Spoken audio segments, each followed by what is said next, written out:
Hey, Geekscapists, Jonathan here, and welcome to a brand new Geekscape. This is episode 629. Now, maybe you just started subscribing to Geekscape, which means I love you. Thank you for subscribing to Geekscape.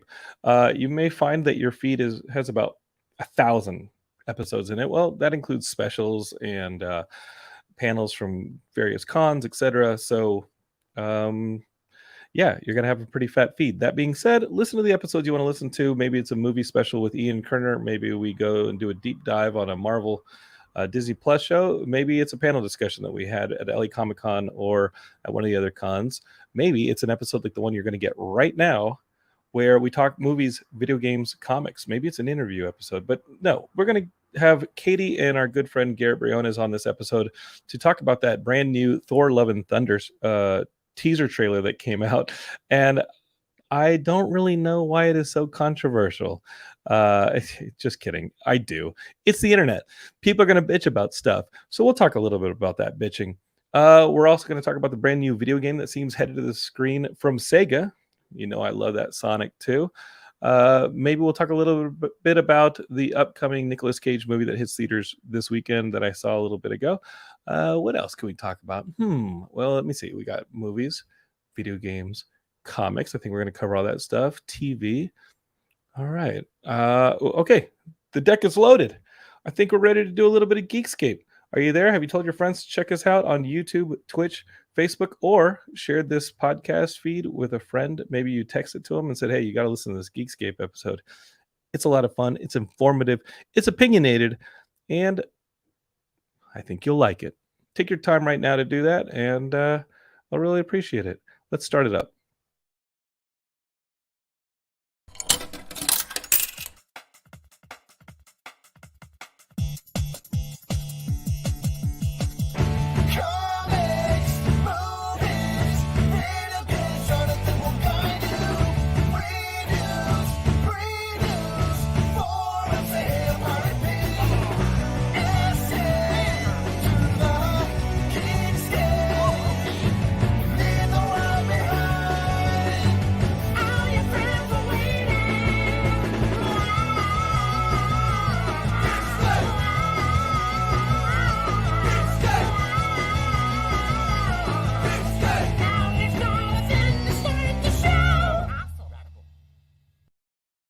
All right, Geekscapists, let's get Geekscape started. If I feel a little off, if it maybe you sound fatigued or scattered in any way, well, I got to tell you, the wedding planning is in full gear. I've kind of let Heidi handle a lot of it up to this point, but now it's just too much. Like, Jonathan, you can't just sit back and like point at stuff. That's not wedding planning. That's not really part of what it is to be in a relationship. But yeah, Heidi and I set a date a little while ago, and that date is coming faster than I realized. When this past weekend we started talking about venues for a rehearsal dinner, and that's when it started hitting me. And I was like, wait, how many people we got coming to the wedding? Wait, we got to get. We got to feed these people. Wait. We got to have them like sit in chairs and stuff, and maybe have them like enjoy music. Oh boy, this is real.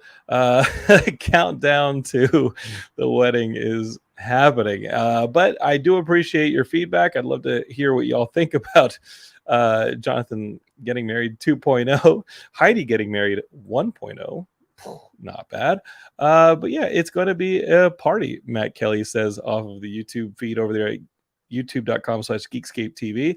It is going to be a party, and spoilers, Matt Kelly's going to be at that party. Our wedding date is actually the same as his birthday, so it'll be a dual celebration. I will for sure be celebrating Matt's birthday at my wedding. Why not? He's one of my closest friends. He runs the Geekscape podcast network. Love him very, very much. Chris Fafalios of the band Punchline and the excellent Geekscape podcast One Hit Thunder is here, and he says, you know what, have the rehearsal dinner at Cheesecake Factory. Well, you know what, Chris, looking at the bottom line, it's starting to not sound like a bad idea. I enjoy cheesecake at least. But yeah, maybe we'll see what happens. We'll see. If Matt's down with Cheesecake Factory, maybe we'll just do Cheesecake Factory. But last time We had Matt pick a restaurant. He dragged us to the Spaghetti Factory during Comic-Con. And that was there he is in the chat. And you got to be watching this stuff, Geekscapists. If you're just listening on the podcast, I really do appreciate it. You're the majority of Geekscape listeners there on the podcast feed, but you're really, really missing out on some of the chat we have here during the show. Basically, Matt and Chris going back and forth like they do on One Hit Thunder. Matt says, I suggest a different factory. One with spaghetti. Yes, that's the Spaghetti Factory. No, he loves it. We'll see. Maybe we'll pick something a little bit fancier. So, Matt, bring your good clothes to the wedding, because I think we're going to go a little bit fancier than Spaghetti Factory. I hope you all had a pretty good holiday weekend. But yeah, ours was busy. Some wedding. Speaking of Chris Falios, I know he hosts the One Hit Thunder podcast you can find right here on the network. Got to tell you, though, it's not the only podcast that kid's been responsible for. You know, Punchline, they did our theme song. They're one of my favorite bands, favorite people in the entire world. There is a podcast that you can find on your podcatcher called The Story of Punchline. There's one episode out and a reaction show, and I finally listened to the first episode, which tells the story of the band from its inception. It was 3 high school kids getting together and playing rock music, kind of poorly, in a garage. And it's really charming. They're one of my favorite bands, but hearing how they got together in 1997, meeting each other in high school because they all wore punk shirts, that was awesome. I loved listening to it. And Chris Valia says, I hate to say it, Punchline didn't do your theme song because I didn't play on it. That was Bellin and Steve. You know what, Chris? I'm going to go ahead and keep that narrative that Punchline did my theme song because... it's fine. If you want, like, throw up some bass lines and I'll integrate them into the theme song, and we'll see. Okay. Jim Pogranelli, y'all are just giving me tons of suggestions. He says rehearsal dinner, axe throwing. Yeah, I can see that. What's a rehearsal dinner and what's a wedding if there isn't a sense of danger or potential maiming? I'm down. Let's figure it out. Something's going to get lit on fire. Why not do it at the rehearsal dinner? Why don't we rehearse the stunts for the wedding at the rehearsal dinner? Maybe we can have Matt Kelly on a motorbike jump through a fiery hoop or something like that.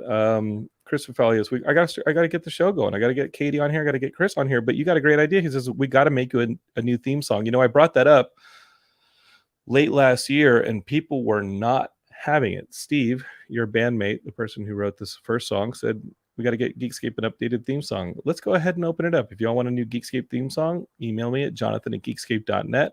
I personally think that if anything, we keep the theme song. We simply update the theme song with the inclusion of Chris Falios' bass licks. Sick bass licks. All right. It's podcast time. Let's get to the subjects. You all want to hear movies, video games, comic books, pop culture talk. And of course, you want to hear it not from me. I'm just here for stupid jokes. You want to hear it from Katie, she's right. She's right a lot. And she told me to watch this show Severance, and it is fantastic. Yay! So here's Katie, and I love her. But here's Garrett. Hey, hey, Garrett. And we're gonna prepare for that at all. That's all right. It's all right. Garrett and Katie, we're gonna be talking all the subjects that you heard me talk about, but I think we start off right off the bat with Katie's been talking about this basically Non-stop. to herself for the last couple episodes about how great Severance is on Apple TV, Apple Plus, whatever they call it. And I got to tell you, I finally got the bandwidth to watch it because I finished up. I got all caught up in Handmaid's Tale, and it took me forever to do that. Oh gosh, I got through like the first couple episodes, and I just felt sad for society being the same thing, so I couldn't get through that one. It was really hard to watch during the Trump presidency. Yes. Because it was like a documentary. Yes. So I was very slow during the pandemic and watching that with Heidi, and then we got out of the pandemic. We were watching tons of shows. She gets frustrated with me because I'm usually pretty busy and try not to interrupt that with TV viewing. Like I can't just binge stuff too much. But I like that on the Apple Plus and on the Disney Plus and the Plus and TVs and all that stuff. That like I like it when they bring stuff out weekly, so it helps me engage a little bit more, and I can not just sit there and binge. And And Severance is fantastic, just like you said. It's fantastic. But I'm jealous of you though, because you can binge it if you should want, which is hard not to. You don't. No, it is not. You're on listen. Katie lost her job. She can binge stuff. Wow. All right. Down with the binging. I don't like the binging. I'm not binging, man. I can't binge. If I binge, I start getting crazy. Like I'm like, there's got to be something else I can be doing. And I'm sorry to put you on blast, Katie, but when Katie and I were starting the show today, I go, Katie, are you there? Like, hey, she was watching this show where people are making chocolate cakes and stuff. It's full of chocolate, and it's about making chocolate art. It's insane. It's really cool. It's the guy from Instagram that everybody sees making these giant angels and things with like individual feathers on the wings. It's a cool show. I'm on the second episode. I'm not binging that. It's just a nice show to have on the background to make my brain go. Why don't you watch that show where the Japanese kids have to do chores? I did see that. That was marketed to me, and I don't want to. That makes me a little bit. Why don't you watch that? That seems cute.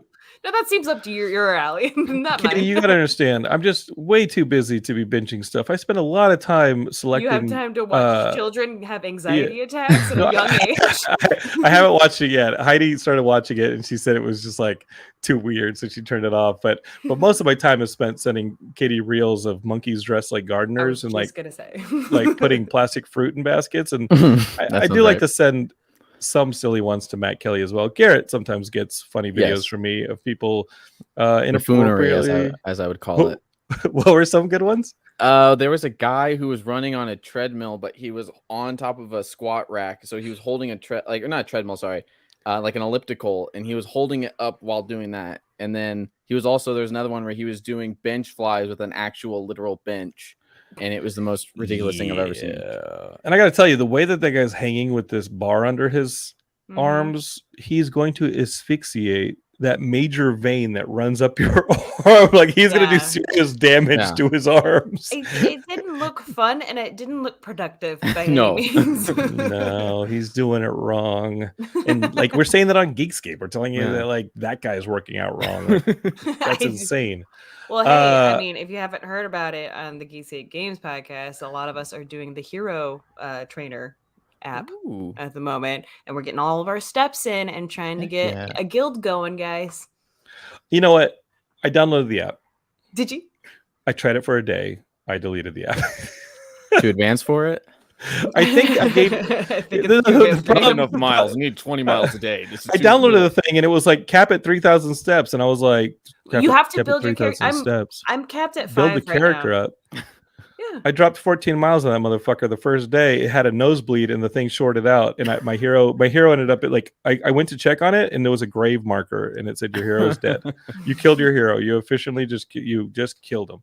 It was like in Ghosts and Goblins when like your hero dies and he just turns into like bones and jumps into like a pack of bones.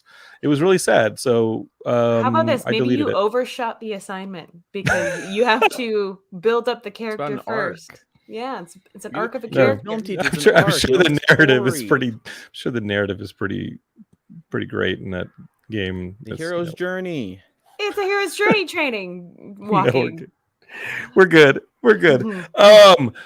That being said, if we're talking about the Severance show, it's fantastic science fiction. Yeah. It's incredible science fiction.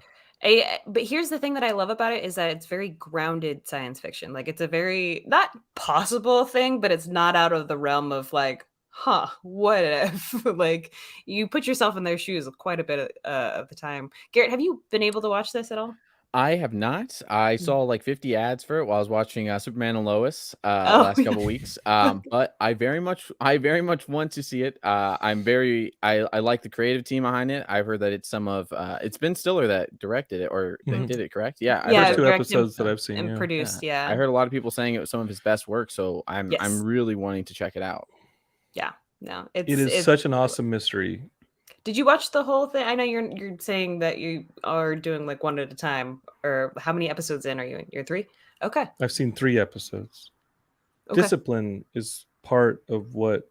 Listen, you have to have ritual. You have to have discipline. I think that. Come on, like, you're really calling the kettle black. Okay, all right. You have to have. Listen. I know that time is amorphous at this juncture in your life, Katie. but listen, Oh you yeah, gotta pull because I have yourself up from the nothing to do with my. you have to pull yourself up from the bootstraps. You have to turn off the chocolatier or whatever the heck you're watching. I'm And like 2 listen, minutes into the School of Chocolate. listen, Katie, please. We're not going to get through this unless you just show a little bit of, gumption. Just really let's yeah. no. One episode at a time.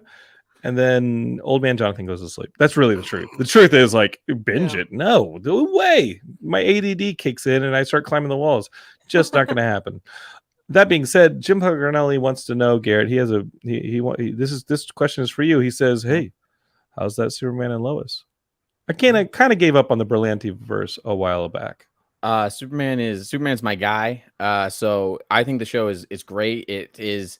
If you gave up on that, I don't fault you if you kind of stepped away from those shows. They are they have that network 22 episodes a season kind of thing. So it really stretches out story. But this show it's a lot tighter. It's like 15 episodes. Has the cinematography and everything. It doesn't look like anything else on the CW. It looks like it has a little bit more of a budget. A lot of times it looks on the level of many features, and it is a great Superman being Superman story, as well as a great Lois Lane story, them being parents, which I think is the most, that's been around in the Superman mythos now for almost a decade of him being a father. And I think it's the best thing that's happened to the character in years. And I'm happy the show is already exploring that. And it has that Reeves feel. There's a little bit of homage to Man of Steel, Superman, the animated series. It feels like a melting pot of so many different eras. A lot of John Byrne Superman feeling in there, some Dan Jurgens Superman.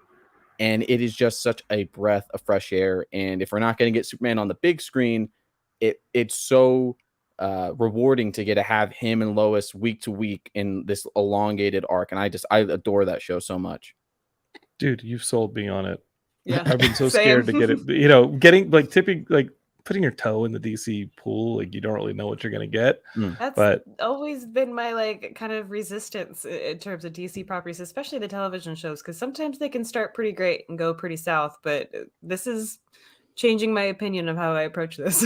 And they designed it in a way where it is connected to that greater universe, but you could literally, the first 4 minutes of the pilot episode you learn this entire Superman and Lois's history, and you're in it, and there are some this show feels the most disconnected from any of those other ones. You can jump right on board with it. So it's really a treat. Cool. In the need to get Katie up and at 'em, is there a role for her? Could she play Mr. Mxyzptlk and maybe a gender swap? Heck yes. Perfect. Definitely. I would say that is a perfect choice right there. Okay. Yeah. Just don't say the name backwards. Do not. Well, that's the only way to get rid of him. Yeah. So she can never say it backwards. So otherwise Katie, I'm cut. Okay. Yeah, Katie. You know who Mr. Mxyzptlk is? I honestly do not. Okay, he's a little leprechaun-like imp wearing gold and purple, who is from a different dimension, comes in, and he just likes to prank Superman and cause mischief. Okay. And the only way to get him to go back to his dimension is to trick Mr. Mxyzptlk or Mrs. Mxyzptlk, Hampton in your case, into saying their name backwards. It's the only way. And let's start the letter writing campaign to get Katie. I'm in. Cast. Let's do for it. The leprechaun pimp. It sounds like got a lot of really bright. That's what I'm imagining in my head right now. That works. Yeah, I would say that's Feather Boa apt. of some Change the name to Mr. Pimple Pimp, I guess. Pimple Pimp, Dr. Pimple Pimp. But Katie, thank you for getting us on to Severance. It's great sci-fi. Geekscape, if you don't know what it's about a company where you literally split your personalities between homework, life at home and life at work, and neither personality knows what is happening in the other one, and lines start to blur. It starts off very quickly, but you catch up and you know exactly what's happening. It's very clean. They do a great job of explaining everything, and again, it's fantastic sci-fi. But to tell you more would ruin the mystery. But John Turturro is an MVP. Patricia Arquette's fantastic, and of course Christopher Walken's in it. It's fantastic. I didn't know that Christopher Walken was going to walk in, and I meant that. I did mean that. I did. When he showed up, I said, "I forgot he was in this. I'm so happy." No, it was one of those things that I was like, "What? Christopher Walken's in this?" And he fits seamlessly in. Like it doesn't. Like every time I see him, I can't remember his like actual name as the actor. I'm just like Bert, yay! I get really excited. It's a great show, and I would say don't binge it. Watch it one at a time. Think about it. Right. Hang out. And Katie, read the please. book. Even if you don't have Apple TV Plus, there is a book, Garrett. If you have an iPhone on the Apple Books app, just look for Severance. And it's a great companion piece, and it has nothing to do with the main story, but it kind of still introduces you into the world and like what's interesting. If you have watched the show, there's a really cool thing that connects at the very end that like Katie connects to the show. I definitely do. Garrett just got a new job. He doesn't have time for this. He can either watch the show or read the book. I love that suddenly I'm the like lackadaisical lazy person. Garrett's not kicking his feet up, watching people pour chocolate all over themselves and like guessing whether or not it's cake. Okay, Garrett doesn't have time for this. Garrett doesn't have time. That's fluff. All right. Garrett is working. Yeah, Katie. I got He's bills joined the to pay. workforce. Don't you worry, Katie. Yes. Katie, I don't. We're gonna get you back now on that your I got feet. laid off. Yeah. Katie, when you get back on your feet and you play Mrs. Pimple Pimp, you're gonna be fantastic. Can we just like set a precedent here? Just because I got laid off doesn't mean I'm off my feet. Oh, rethink the whole picture. No. I think in this case you're off your feet. You were watching this chocolate show, and I said, Katie, are you going to join us on the show? And you were. I saw you in the video feed.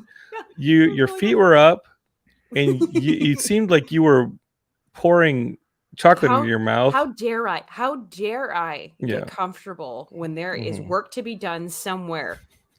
Somewhere. Go take somebody else's job. I already have a job. I write for Fandom. The memes company? Yeah. No, that's not a job.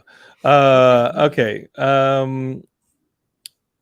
Let's see. Matt Kelly says Katie has the most insane work schedule I've seen in a while. Let this woman have a week to veg. Matt Kelly was so insistent on writing that he didn't even pause to put periods in it. He messaged me this week. He's like, he wrote that so fast. It's okay.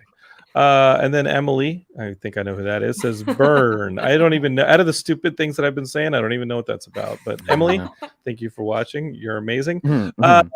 Can we get into listen, let's just harp on Katie a little bit longer and then she's done. Katie, I don't understand something.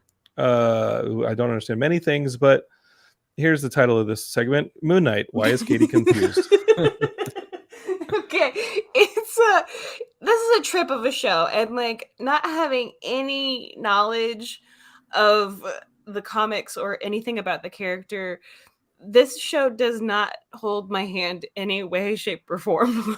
I don't know who the main character of him is. I think I know from you guys and your explanation, things are going bonkers, and there are so many fetch missions that I'm like, what is this for? And I am also not very well versed in Egyptian gods, and there's a lot of Egyptian god references and a lot of new characters coming in that I just feel like I'm here for the ride, but I'm getting slammed by just content and backstory and things that I just have no knowledge of.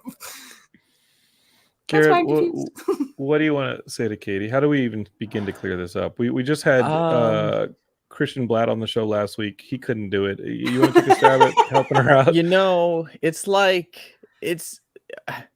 So I don't even know. We'll try and limit the condescension on this one because I guess I just need to know. So as far as the character, okay. So okay. So the first two episodes we spend mostly with Stephen Grant as our vessel to get into the story. But he's not our main. Yeah. He is, but he isn't. They're both the main character, but they're both also the other person's supporting. But that's the thing, is that because I haven't trusted who the main character is and who this story is really about, because the first episode was solely on I don't even remember his Stephen Grant. Stephen Grant. I didn't even know. I only knew that Mark Spector was the guy. Like he's our main point of reference because of our talks on this podcast. The show, in my opinion, did not give us that lead in. Because I texted London about this, or because I think because Mark Spector is his God-given name. That's what he was born as. You know, I told London I think the reason why you start with Stephen Grant is because you don't want it to seem that like Mark Spector is the only valid identity of the character. That Stephen Grant, you start with him, so it's not just you start with Mark Spector and then he gains Stephen Grant. It's you start with Stephen Grant, who is ostensibly just a one of his identities that he gains. I'm trying to make sure I'm making this clear. That so that when we are told no, Mark Spector is the real person, you have that sort of, tear in yourself where you're like, well, no, but Stephen Grant, he for all intents and purposes, he is a valid person. He has lived some form of a life. So that's why it's confusing. It's also probably going to get confusing because I think there's another identity. I think there's a third coming. No, there's definitely a third. I mean, this last episode basically alluded to that because like they were both like, "Oh, we didn't do it," and it's like, "Okay, great. There's going to be more." I don't know the limit to all of these different personalities, and I'm very excited for everyone to like get the Easter eggs of all these different people. My problem is that like I don't know. Because it's told in such a way of lack of clarity of what's going on, just kind of what's happening, it's hard to tell from episode to episode which character I'm supposed to be following. Well, he uses an accent. Stephen Grant has an accent. Wow, this is just condescension alley. There's an accent, and then when Stephen Grant, the one thing that they did, I think this is the best version of Moon Knight that they've told, because I think I've said it before the show that I've never really found a Moon Knight storyline that I thought was like the definitive Moon Knight, and I had worries about the show. That being said, I think that this is the best version of this character, the best telling of this character, and they've been painstaking in making it clear. I'm glad. I'm probably just an idiot. That's fine. No, but I feel like no. I've read some of the fandom memes. They're fantastic. They're really well written. All three sentences in the fandom stuff is really well researched, and I could tell it's Katie, expert now that analysis. you're laid off, also go fuck yourself. Okay, so Katie, we start. I'll tell you why I think we started with Stephen Grant. Stephen Grant is the British alter ego, and also he's the Mr. Knight character with the suit and tie. That's been really washy in the books. See, Mr. Knight's not necessarily Stephen Grant in the books. And I love that they. Forget the books. I love that they firmed it up in the series that the traditional Moon Knight costume is Mark. The Mr. Knight is Stephen. I love that they kept that strict. And the reason you don't start with Mark Spector is he's pretty kind of a ruthless mercenary. Sure. And he's a bit of a killer. And he's not a very likable character. I get the intention of like how they produced the show, like how they rolled that out a little bit more slowly. It's just because we also have the story on top of it of the Egyptian god that's also kind of possessing him. Khonshu's possessing them both. Right. No, he's possessing Mark. Yeah, Khonshu possesses them both, but Khonshu has been cast out by the Egyptian gods because he muddles a lot with shit. And you see that happen in this episode where they lock him up because he starts fucking with time and he starts messing with the sky. And Khonshu's being locked away. That being said, Khonshu being locked away is the bad guy's plan. The plan is for Khonshu to be locked away so that Mark doesn't have his powers. So Mark doesn't have access to the suit. So that when the bad guys start erupting, it's crazy. The suit is because of Khonshu. That's Khonshu's power. Okay, so he has no access to the suit without Khonshu. No, things are going to be screwed as long as Khonshu is locked away. Mark's going to have a lot of problems accessing that suit, and Steven will too, because they're going to be going back and forth in that. They can't access the suit. They're very vulnerable because the suit is almost OP. It is so powerful. It's bulletproof. It makes you an awesome fighter. It's huge. There's no suit without Khonshu. And right now, the gods have locked Khonshu away because it started meddling with the sky. Mm-hmm. When you see the pantheon of Egyptian gods, you really only need like one or two of them. One of them is the one that Ethan Hawke's character is the current avatar for. That's the bad guy god. That's the evil one. Fair. The other ones are kind of like a trial. They were tribunal. different gods. Like I thought he was worshiping Khonshu, like with like the scales and everything. I Oh also no, am that's not a different god. Yeah, Yeah, no, that I'm didn't a- make I'm sense an to X. me. Yeah, I Yeah. didn't Amut, because sorry, also Ammit is I'm Ammit is so a different Ammit. looking god. It's not Like a Ammit is crocodile. a crocodile hippo thing. right, which I ended up getting, but Way different than Khonshu. And Ethan Hawke's character said several times, like, right. when Khonshu delivers its judgment, it's too late. It's after the problem's happened. Ammit delivers judgment before the problem, almost like Minority Report, before the problem has occurred. And we don't sit well with that because it means like killing kids and babies who may not be guilty. I think that stuff Or an old woman pretty who we clear. don't know if she already did her sinning or her sinning's yet to come. Yeah. I find that interesting. It's just the hard thing about it is that I'm trying to get a grasp on all these different characters, all these different personalities, all these different perspectives, and I'm losing my grip the more we add to this. Two Just like the personalities with character. Khonshu on top of them. Two personalities with Khonshu on top of them fucking around. But Khonshu's got locked out. And now they just have the human Mark with his personality, multiple personalities, and his wife. They have to figure out how to keep Ammit from being resurrected. I think that's the storyline, and it's going to get worse. What I saw when I saw that pantheon of Egyptian gods is like, I can't wait for them to one day meet the Asgardians. Did anyone else like start singing the Prince of Egypt song, trying to remember all the random gods? Was that just me? Because I was like Hotep, and then I was I'm like, just ignoring the gods. I'm ignoring all the gods. I have to at this point. There's Yeah, too many characters. And they're mostly in Mark. Yeah, no, there's only Khonshu and Mark. Don't get confused. You know that they're possessed by the gods that they're avatars for when their eyes turn on bling bling. Right. And No, like, that's clear. It's the Stevens. It's the whoever the third personality is going to be. Maybe it's the one that you're expecting. Maybe it's not. I'm already like I'm getting a little overwhelmed by character overload. There's only two characters. That's my opinion. There's Mark and Steven sharing a body, and then the wife, which was she doesn't share a body. She's just the wife. She just shows up to like solve the mystery and then get burned and left behind is what her point is. Yeah. Oh my god, when they showed up to this last episode, and there were a bunch of dudes with spears running and arrows running around on horses. I was like, okay. No, my favorite was that he came off the horse shirtless and he was just like, "Oh, Heck hello." yeah. I was like, yes, as we do when we're rich.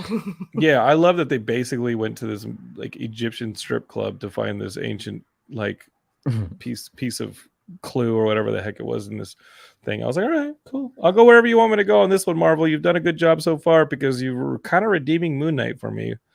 Redeeming? What the heck are you talking about, sir? I told you before, Garrett. I told you before. There's no definitive Moon Knight storyline. Jeff that I Lemire, was great. Greg Smallwood, Jordy Belair's run, 14 issues. I think it's best.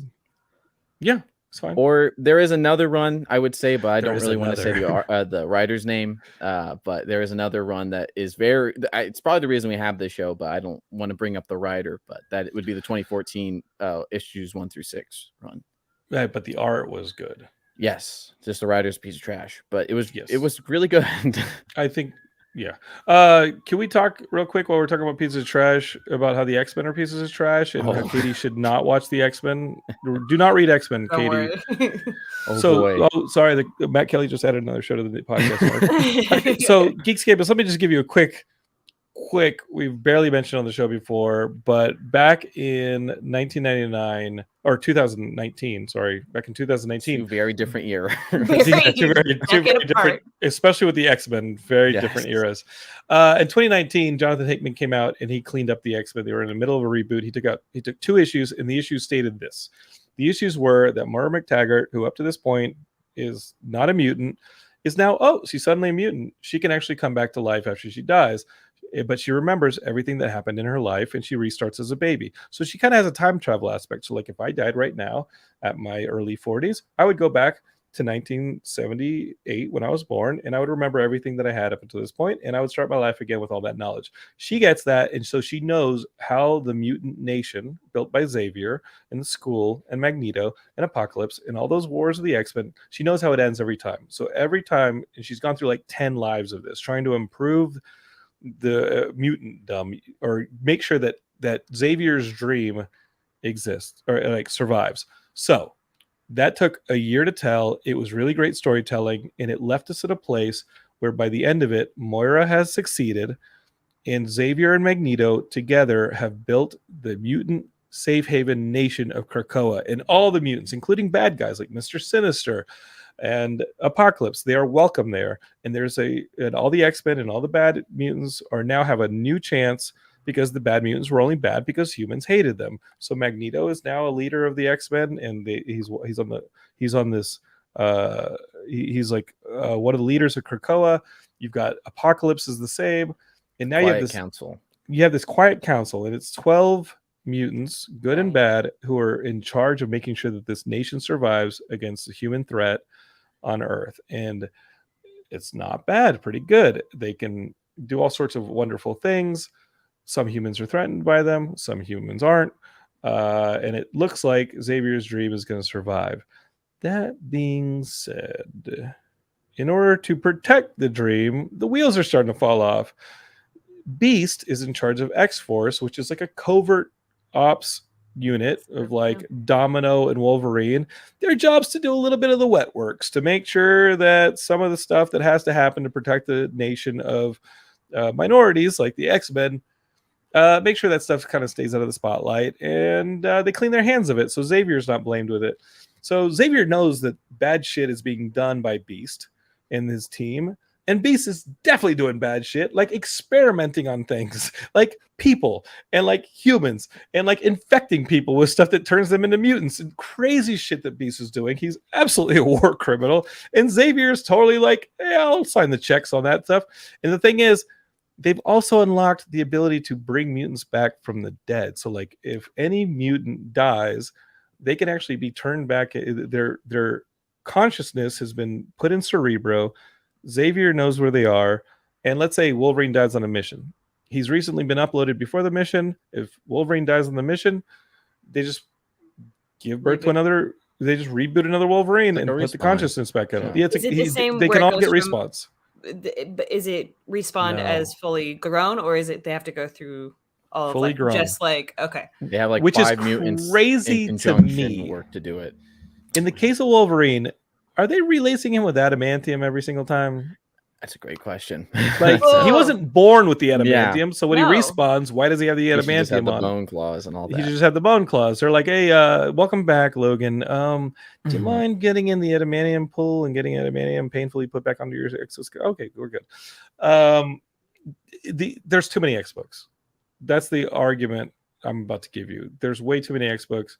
There's too much stuff going on, and beyond the majority of the X-Books being just okay, and maybe 1 or 2 every month being pretty good, the X-Men are no longer they're no longer acting like heroes. They're acting like complete war criminals and just looking out for themselves and doing whatever the hell they want on Earth. And I think I'm ready for another AVX, another Avengers versus X-Men or something. Well, that's they're out of what the big event is it's a Avengers versus X-Men versus Eternals in Judgment Day. That's what's coming in a couple months. Remove the Eternals because nobody wants to see that.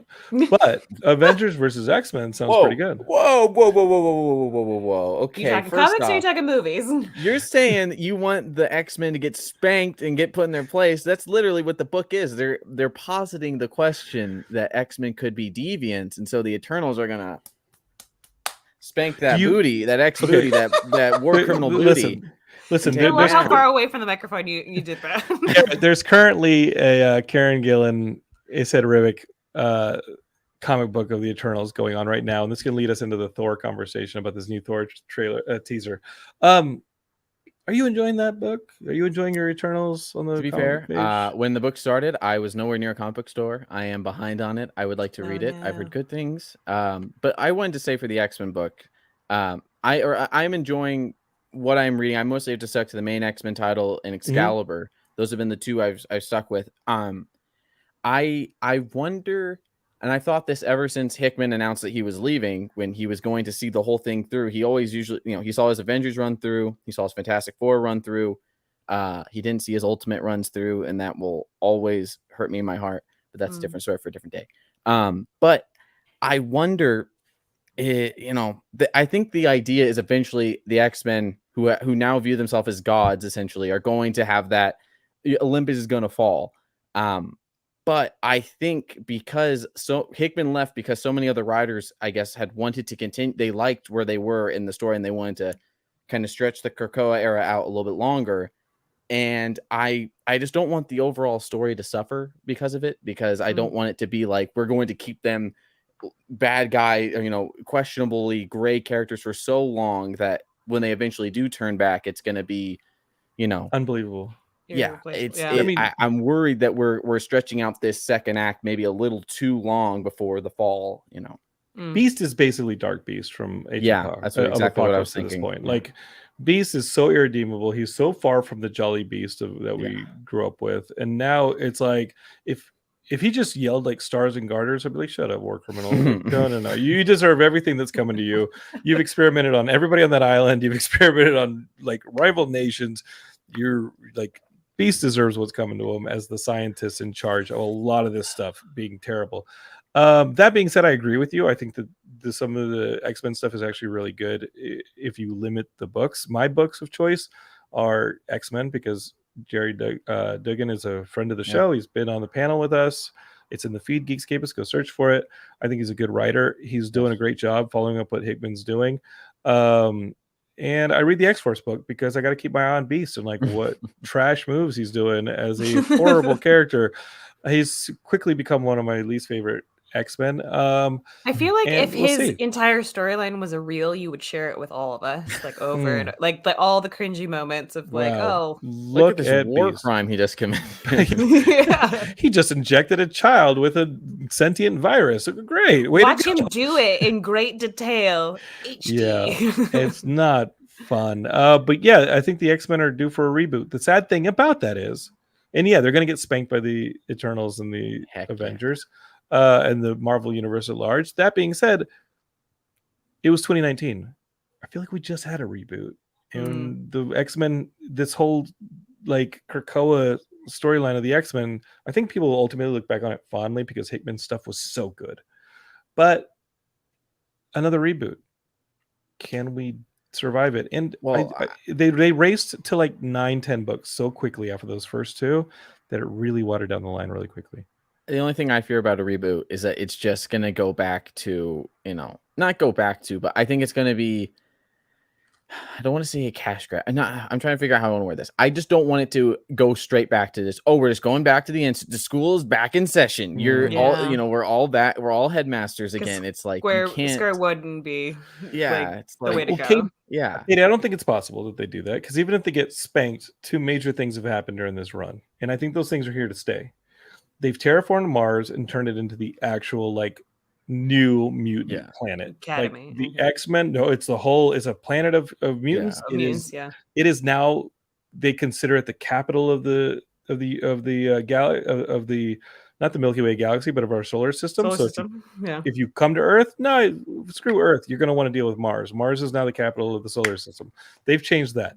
They've also found this kind of like mirror version of Krakoa called Arakau. Yes. And it has older mutants on it. That's where Apocalypse came from. And that is a different nation that kind of lives in like an underneath. Like, what is it in Stranger Things?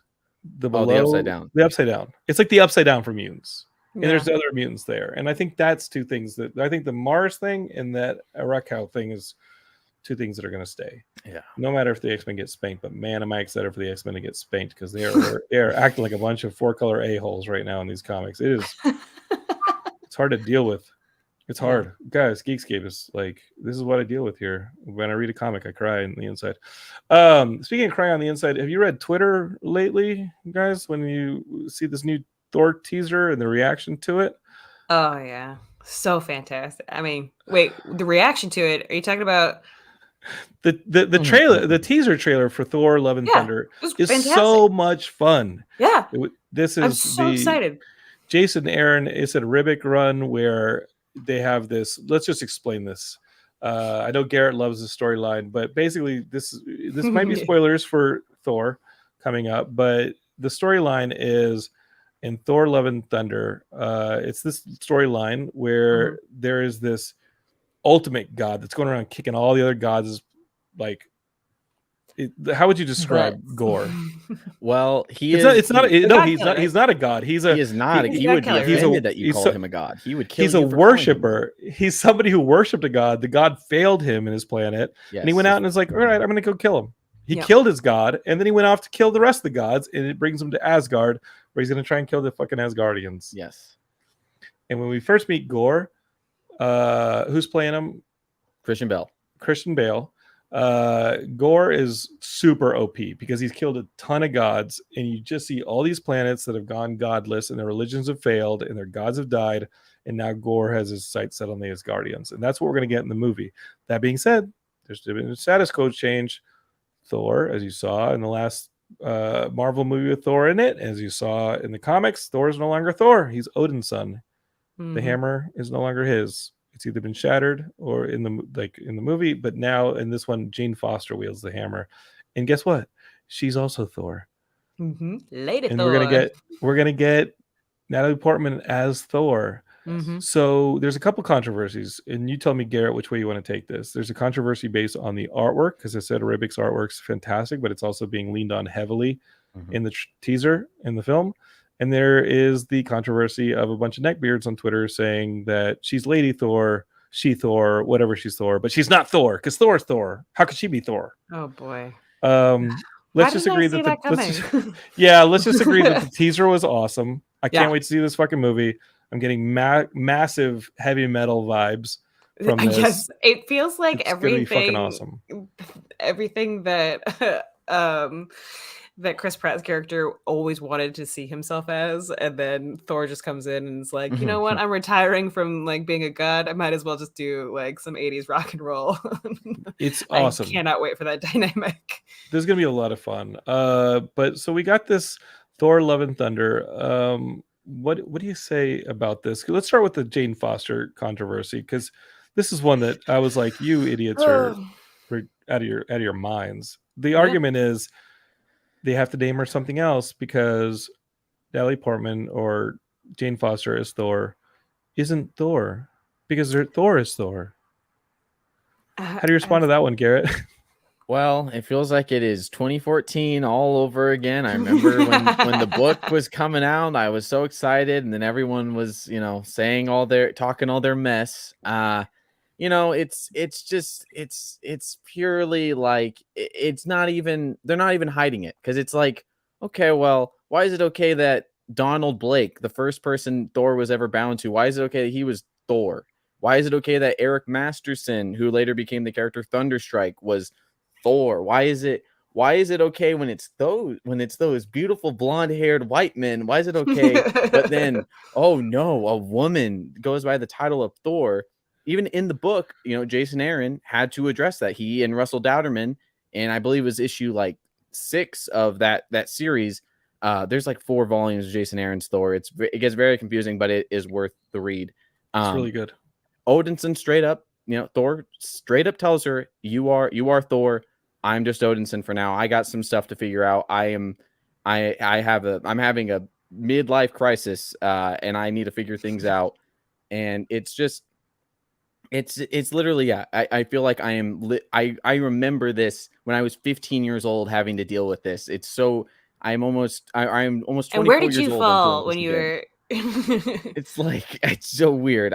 I'm so over. It's the same thing where people don't want to call Sam Wilson Captain America. It's like, you are not even hiding what your issue is. It's like colors. But Bucky was Captain America, and they had no problem with it. Yeah. Oh, people still to this day say Bucky should have been Captain America, but it's like, you're not hiding what your problem is, buddy.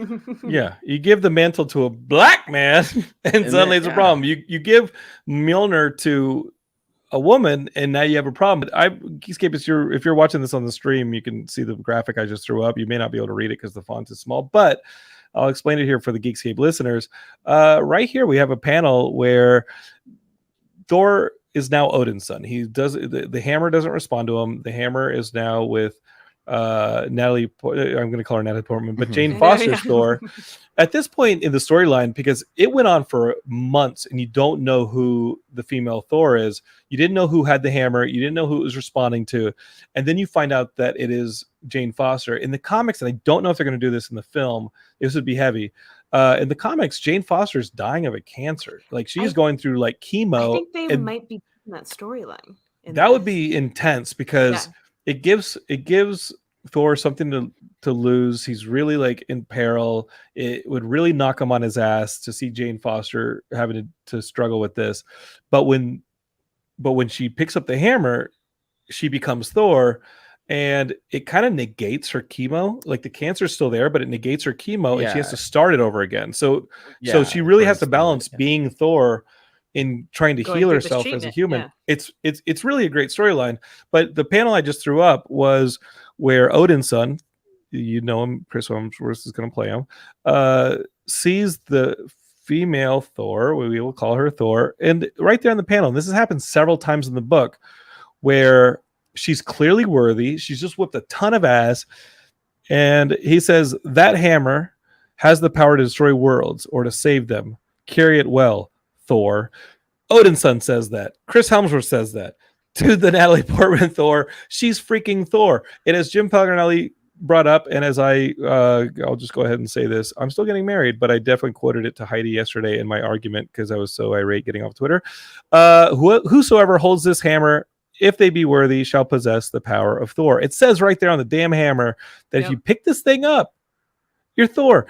When Steve Rogers picked up the hammer when he was fighting in that last Infinity Endgame movie, like he is Thor. For that moment, he had the power of Thor. Sure, he didn't get slapped with like the funny Norse helmets and all this stuff, but he had the power of Thor. Shall possess the power of Thor. Yeah. Boom, you're freaking Thor. So Beta Ray Bill was Thor. Hate to tell you, Beta Ray Bill was Thor. Beta Ray Bill actually had a different hammer though.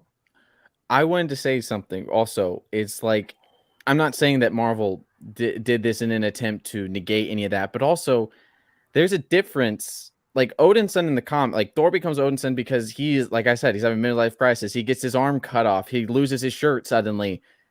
He loses to Malekith, who Thor, Jane Foster Thor, pushes back and defeats to fight another day. Chris Hemsworth Thor, he is still he still has the peak of his powers. He still has a hammer that conducts electricity. Like he is still Thor. It's like, it's not even the same. In that book, he had an axe. He had his axe, Bjorn. It's like, he's like, even if you want to go and cry that she is going by the title of Thor, he still has all those abilities that he didn't have in the book at the time. I don't understand why it's an issue. He still has all the same Thor goodness you love. He's even going to wear a helmet that looks like the Simonson suit. You see Yarnborn in the trailer a lot. Quite a bit. You see the axe a lot. Well, wait, are you talking about?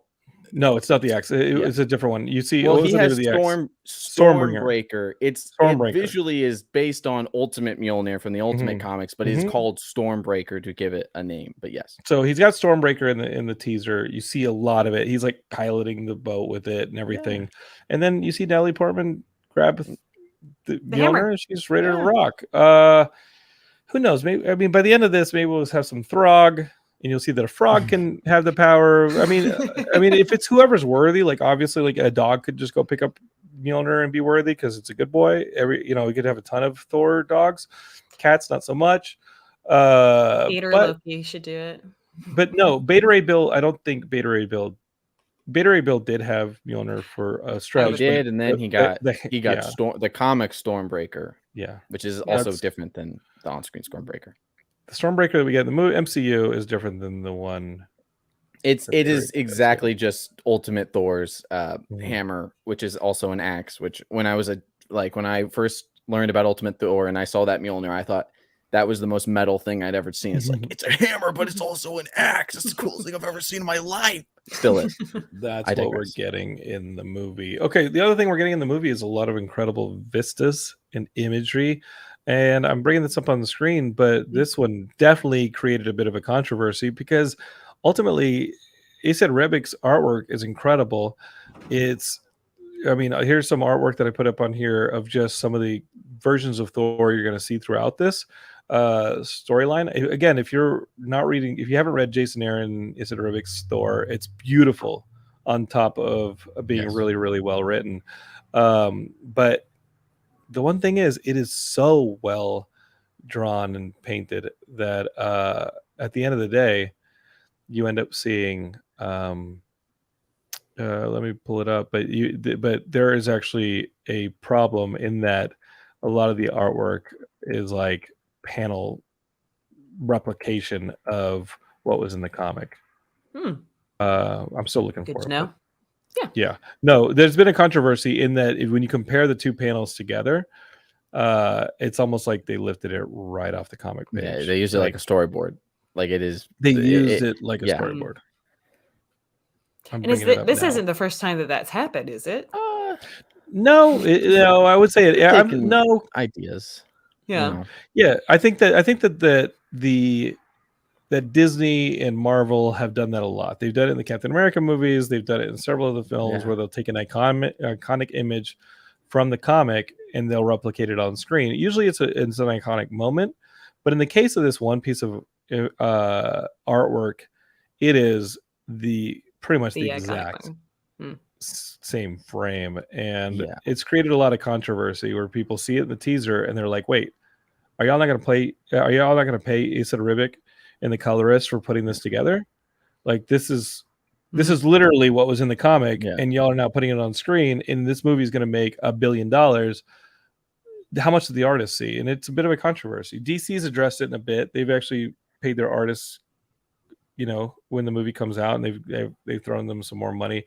What was the famous one that happened recently where the creator said, "Nah, keep your money. I'm good." What was I the just Marvel saw that. And I can't release remember on that now. one?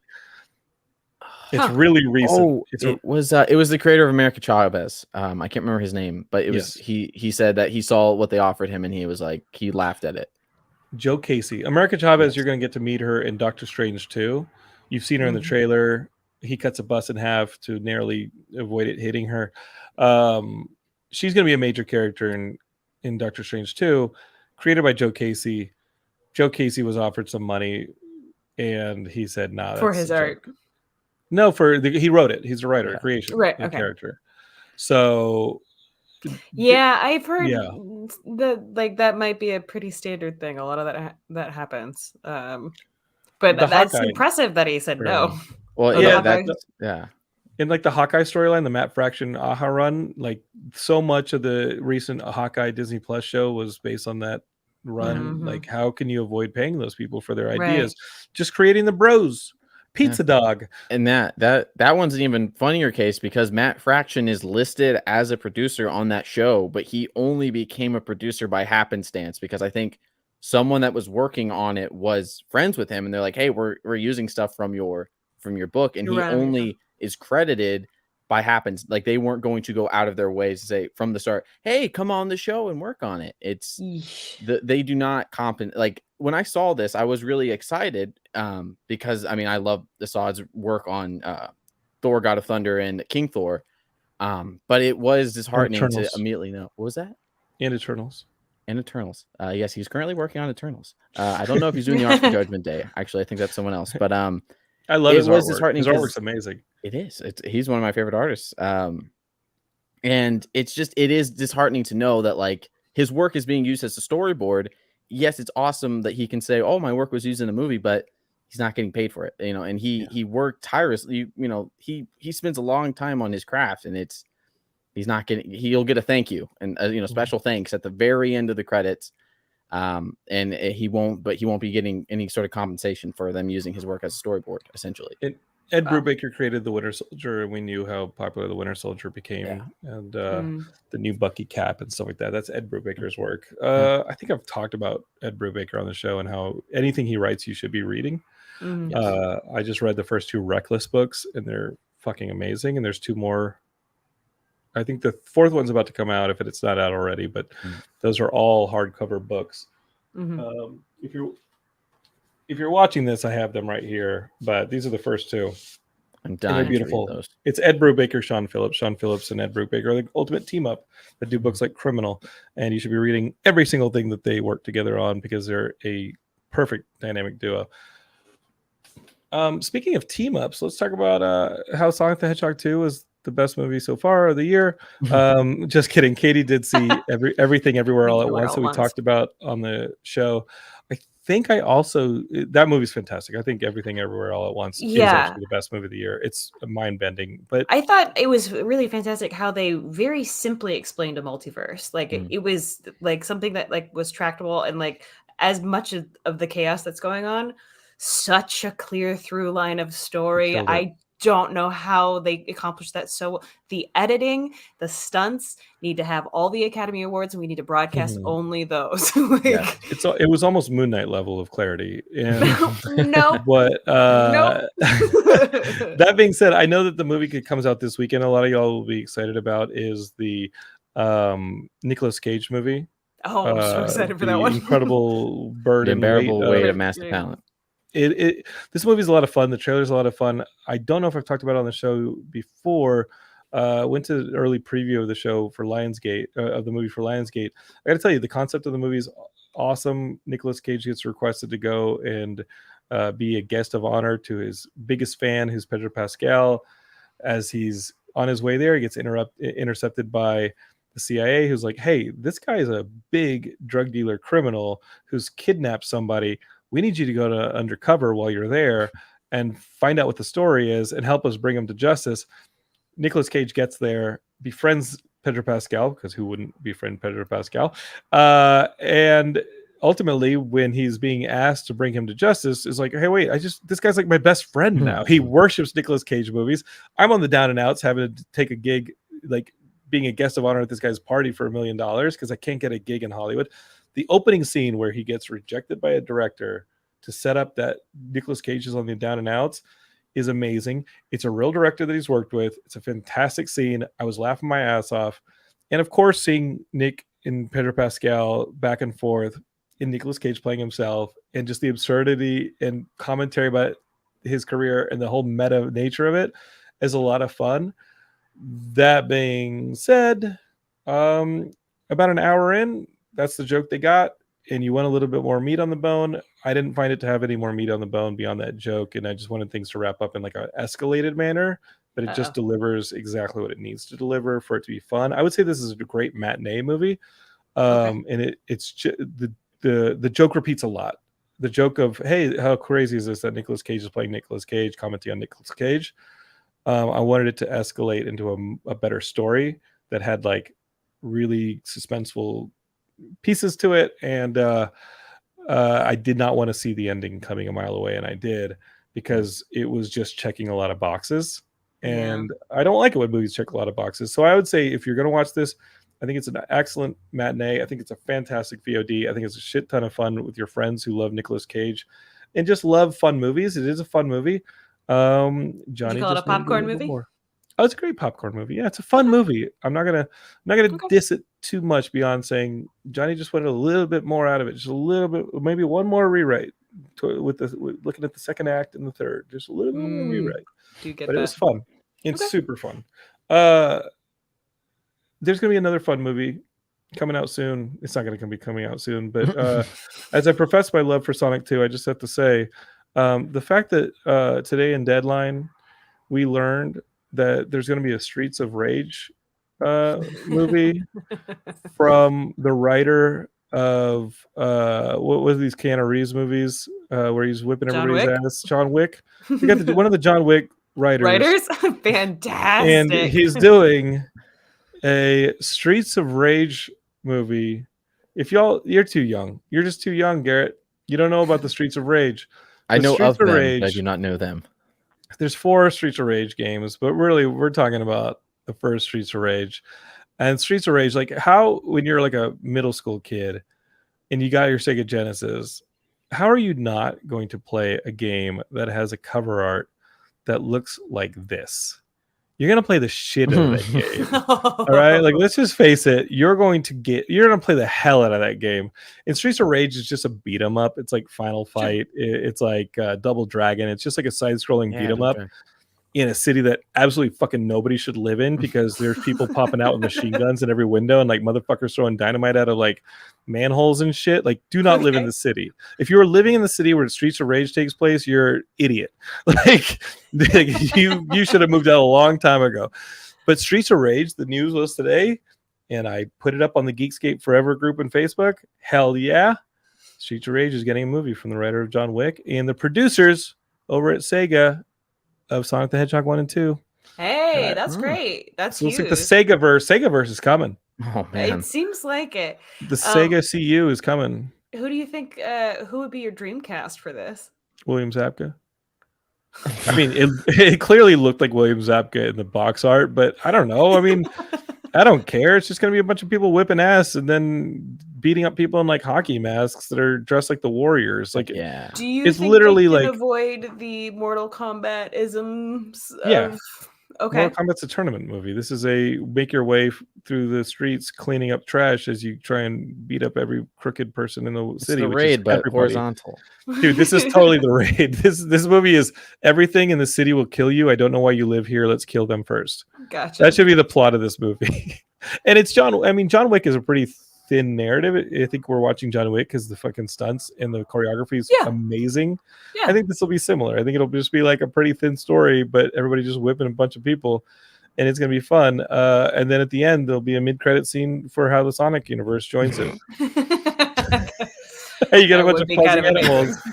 I'm hyped. I'm hyped for it. The Genesis was my first system that I paid for myself with my allowance money and my lawn mowing money. And that being said, like, those games were important to me, and Streets of Rage was one of them. I cannot wait to go and watch this, even if it's garbage.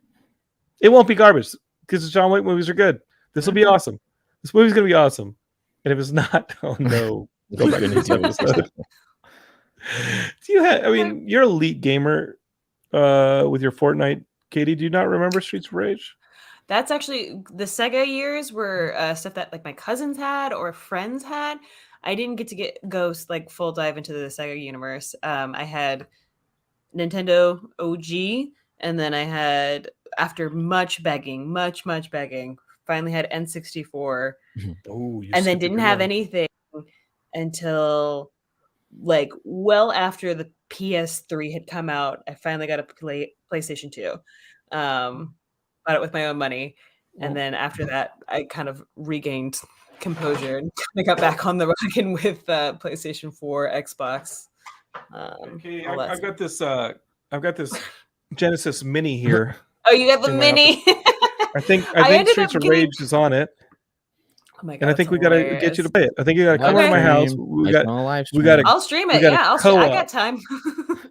I got time now. Let's stream it. I was just gonna let that go, Katie. Please. I was just gonna let that go. Oh, really? That's when you wanted to stop. When we stopped talking about my layoff. No, please, Katie. You're please the one don't worry. Brought it into the conversation, sir. Katie, Biden's fixing unemployment. Don't worry. We're gonna get you back on the workforce. Okay. Papa Biden. Okay. I'm just gonna we're gonna play the Streets of Rage. We're gonna co-op Streets of Rage. Maybe we'll live stream it and yell at each other throughout the whole thing because it's co-op. There you go. And, hey, okay, all right. It'll be fun. Nice. We'll get your childhood back. Don't you worry, Katie. And Garrett's childhood was being born into the era of the Xbox 360, so he's still very much. I was PlayStation 2 boy. I'm a Sony boy. Okay, is that where you started? PlayStation 2? I started. Yeah, I was handheld Nintendo boy, and I was a PlayStation. PlayStation 2 was my first big chonker console because I had the big original PlayStation 2 that was like a big boy. But yes, I'm a Sony because it was the cheaper one. All right. Hell yeah, that's awesome. So. Did you ever get into the Nintendo stuff, or was that? Yes and no. Like I was a big Pokemon kid, and then I had like a Wii, so I dipped my toe. More of my friend group were mostly the Nintendo guys, so I would occasionally play some certain Nintendo. Like I always had a Smash. You always just have to have Smash, but I was definitely more of like in the Sony first over there. But I have played. I've never been much of a Sega guy though. That's always been just kind of a blind spot for me. Okay. No. Well, I'm proud of you, dude. You know what? I can't help when you were born. All I could do is, like we do on the show every week, we just give you knowledge. All we can do is empower you with knowledge, educate. It's all about educating the future generation. This is what this podcast is. It's an educational podcast. And also, if you get laid off, go fuck yourself. Yeah, listen, Katie, this podcast if there's anything I want to deliver to the world, it's Don't not ever be unemployed. it's not information about movies, video games, comics, or my asinine opinion. It is we're here to educate, inspire, and to make sure that people out there who are having a tough time, well, they get made fun of Stay first, down. but then we get them up on their feet. Make fun of them Yeah. first, and put them up on their Push feet. them down, then help them up. Brush them down. Be like, hey, if you don't want to get made fun of, you stay on your feet and don't Take it.